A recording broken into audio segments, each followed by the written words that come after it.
Mizuno is not on where I am. So it's the end of an era, like Mizuno says, and at the beginning of a new chapter as well for Nigeria's ruling party, the APC. After months of mounting pressure, political controversy, and internal party tensions, Dr. Abdullahi Umar Ganduje has officially stepped down as national chairman of the All Progressives Congress, the APC. Now, in his place, the APC has named Ali Bukar Dalori, a long-serving party chieftain from Borno State, as the acting national chairman. Daluri, who previously served as deputy national chairman for North, now steps into a critical leadership role, tasked with stabilizing the party ahead of upcoming off-cycle elections and also resolving factional challenges. So what does Ganduje's exit mean for the APC? Is Daluri the man to unify the party, and what direction will the APC take from here on? So to help us break this down, we're joined by Bala Ibrahim, whom we had yesterday, but because of time and the network issues, we had to bring him back. And thank you very much, sir, for the grace you've extended to us for coming back on a Sunday morning. Welcome, sir. So, Mr. Ibrahim, let's get started with the first question here. Let's begin with the news everyone's talking about now. Ganduje's resignation is what we're talking about. First off, what does this mean? What does this say? Is this did he resign under pressure, do you think? Is it correct to think that the stories we're hearing about the concerns for his health is what it is? Or are there other deeper meanings that we are not seeing? If you'd be so well to please inform. Well, thank you very much for having me today. And sorry for the glitch yesterday. And we're looking forward to a better situation today. Thank you. First, when you say pressure, pressure can mean so many things. Political pressure, health pressure, financial pressure, or whatever. Ganduje resigned on the grounds of health. He said he wants to go and look after his health. For a man of his age, it's only natural that health challenge will be there from time to time.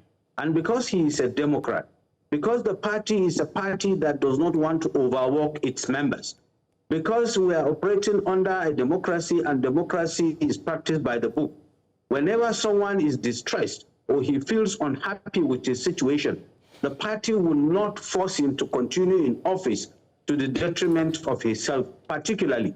And so when Ganduje felt he needs to look after his health, probably the pressure of work is not the type that will be in conformity with the challenges of his health. He needs to step aside for the party to continue with its program, for the government to continue working, and he remains a member of the party and one that can contribute from whatever position he may be. Okay, so when it comes to the installments of Daluri as the chairman now, under what credit put in this position? Well, Ali Bukar Dalori was the deputy chairman North. He has been in that position since 2023, and the Constitution had provided for the deputy chairman that belongs to the block of the chairman to step into the position of the chairman in the event of a vacancy. If the chairman is incapable or is not on seat, the deputy chairman from the block will automatically step in acting capacity until another chairman is elected. So that is how Ali Bukar Dalori came in, and that's the position he will maintain until there is the new chairman elected. So that's strictly formality then?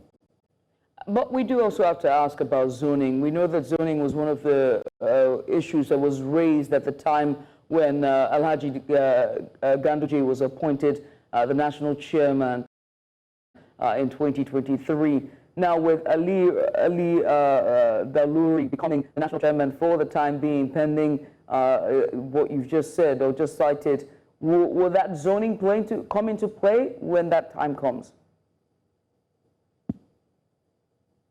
Well, zoning comes into play when you are talking of substantive position, but acting is that's not. What I'm saying. So substantive position. That's what I'm asking. When that happens, would that zoning be a major factor? Would it take effect? Well, certainly, the party does its things by the book.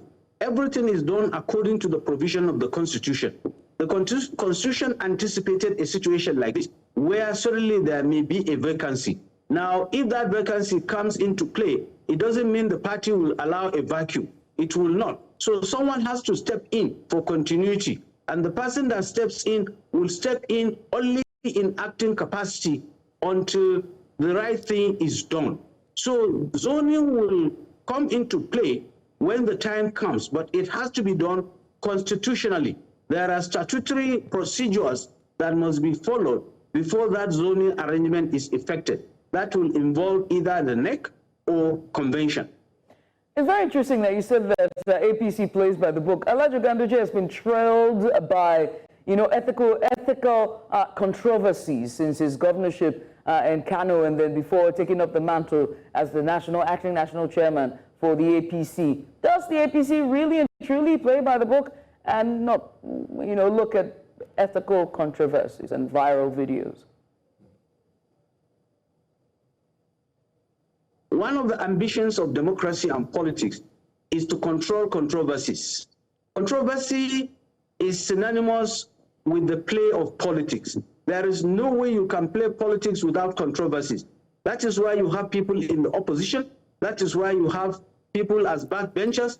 That is where you have people with varying views that agree to disagree. So you cannot dissociate controversy from politics, particularly politics that is practiced in a country like Nigeria, where you have so many tribes, you have so many blocks, you have so many people of different colors and different mindsets. So the APC cannot be an exception. In fact, the APC is trying to be the party that plays or addresses controversies constitutionally and in a manner that is rancor-free.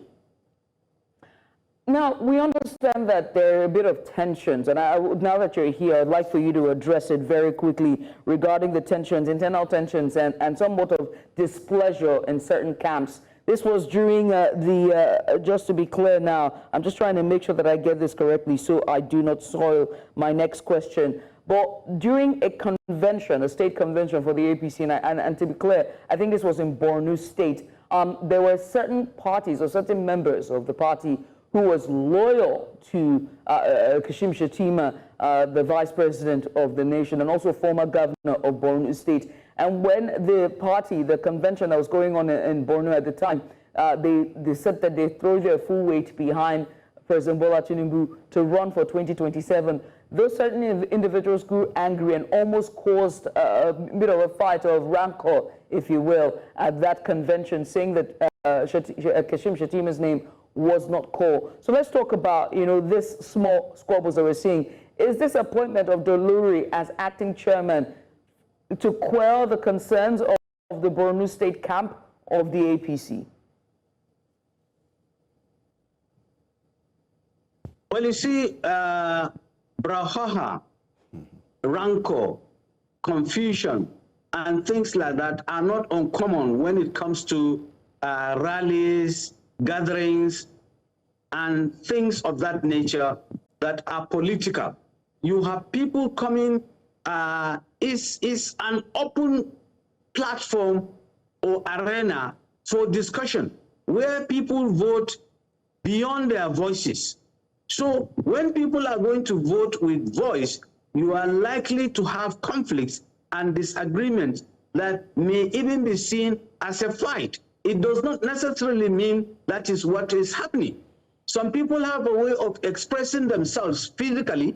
Some people have a way of expressing themselves verbally, and there are all manner of things that happen. Yes, indeed, there was a rancorous situation in Gombe, and it was a zonal stakeholders meeting.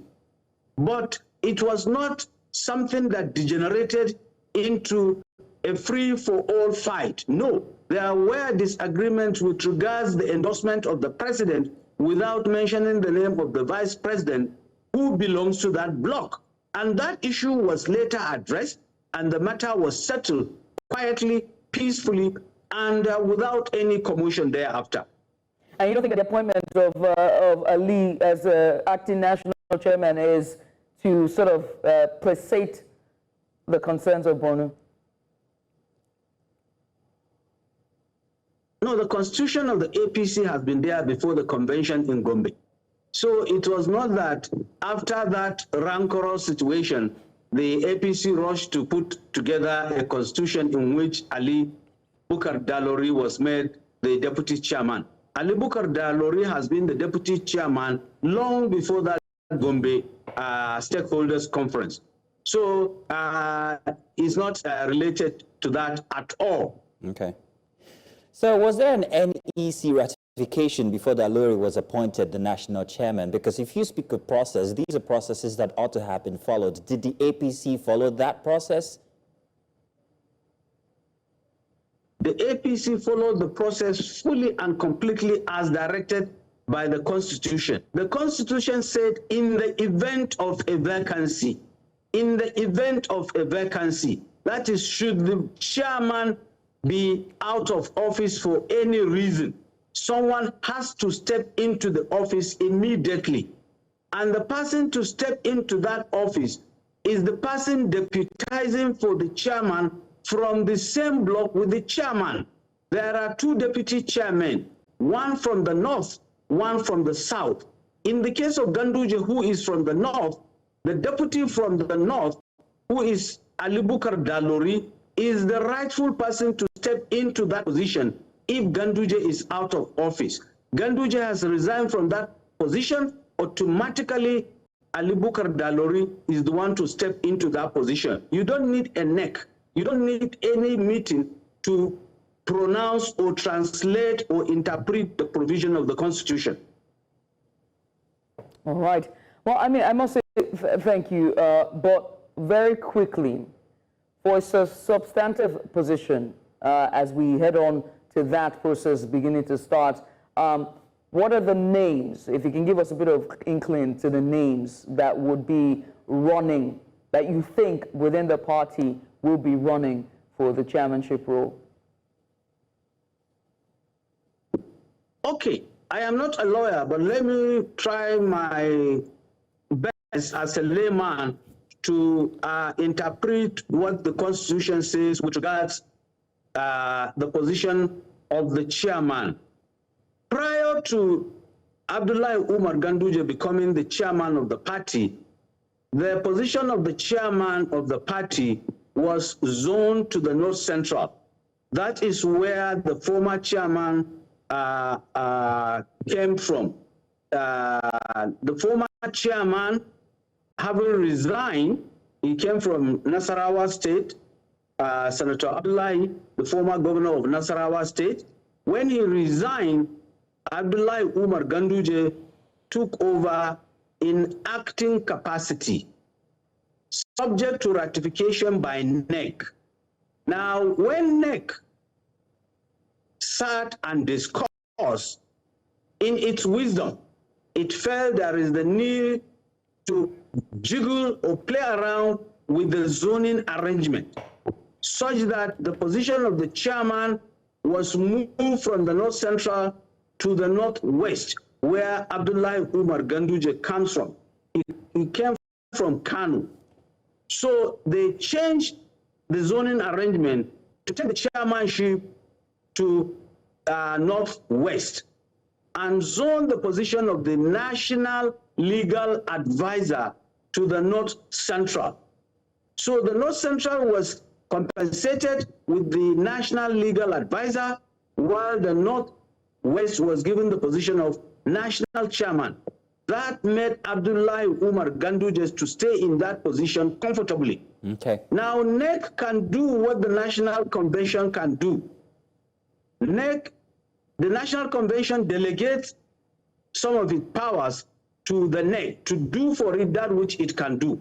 So now that the position is vacant, the NEC, the next NEC meeting or National Convention can decide in whatever direction, either to leave the position in North Central or take the position to another zone or take it back to the North Central. Whatever it does becomes final. But that is a discretion that is for the NEC or the National Convention. And the National Convention will come towards the end of the year. Well, we wait to see what that will be like and how it will turn out. As you know. Thank you very much, Mr. Bala Ibrahim. I think you also put an answer to a previous question I had asked regarding the NEC inclusion here, speaking about Ganduje's instance and NEC involvement and then the lack of it herein. But you just explained that it's still within their discretion eventually when that consideration comes to the fore. Thank you very much, sir. We appreciate your presence here and giving us your Sunday morning once again. Thank you.